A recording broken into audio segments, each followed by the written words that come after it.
नमस्कार, आप देख रहे हैं दिल्ली ग्लो न्यूज और मैं हूं आपके साथ सपना। चलिए रुक कर लेते हैं आज की बड़ी खबरों की ओर। विपक्ष और विशेष रूप से कांग्रेस पार्टी, सुनो भाई, इंडी गठबंधन जिस तरह से शत विक्षत हुआ है,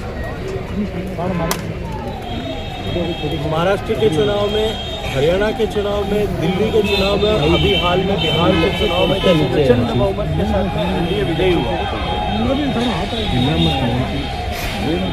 इंडी गठबंधन और कांग्रेस पार्टी के सारे सहयोगी अब उनके पास में किसी तरह का कोई भी मुद्दा नहीं बचा,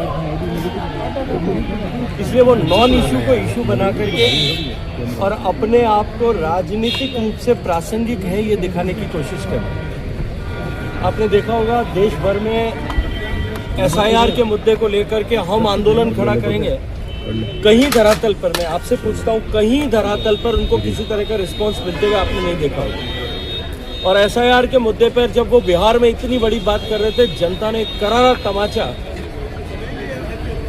कि संवैधानिक संस्थाओं का अपमान देश बर्दाश्त नहीं करेगा, ये करते हुए उनके चेहरे पर लगाया। अब क्योंकि धरातल पर कहीं भी उनको पांव रखने की जगह नहीं मिल रही है, संसद में हल्ला मचा करके अपने आप को प्रासंगिक दिखाने का प्रयास मात्र जरूर कर रहे हैं। राजनीतिक रूप से कम इतना प्रयास करने का अधिकार उनका है और उनको अपने अधिकार के साथ में काम करें। यहाँ पे कुछ नहीं। सर, राजभवन को लोक भवन बनाया जा रहा है। अच्छा, ये जब राजपथ को कर्तव्य पथ बनाया तो हम राजभवन को लोक भवन बनाए, मुझे लगता है कि कॉलोनियल माइंडसेट था। माननीय प्रधानमंत्री जी जो हमेशा कहते हैं कि हम गुलामी की दास्ता के सारे प्रतीकों को समाप्त करें, हम सम्मान और गर्व के साथ में भारत की विरासत का संरक्षण करते हुए विकसित हो, उस दिशा में मुझे लगता है अत्यंत महत्वपूर्ण करें।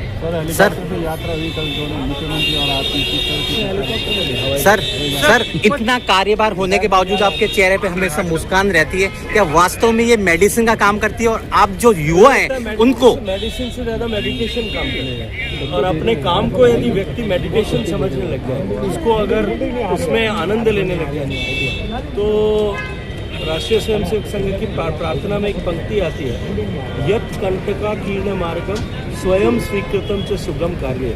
ये रास्ता कांटों से भरा हुआ है, लेकिन हमने अपने लिए स्वीकार किया, इसलिए हमको सुगम लगता है। तो हमने अपने लिए जो काम तय किया उस काम में हम पूरा आनंद लें, इसलिए आनंद बना रहे। नई जनरेशन की क्या मैसेज देना चाहेंगे आप?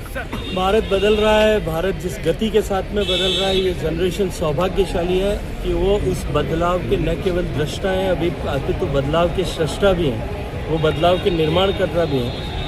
ये जो वर्तमान की पीढ़ी है, सबसे सौभाग्यशाली पीढ़ी है जो इस बात पर गर्व कर सकेगी कि इस भारत को विकसित हमने बनाया और विकसित हुए भारत में हम रहते थे। सर, रोइंग को बहुत सारी शुभकामनाएं।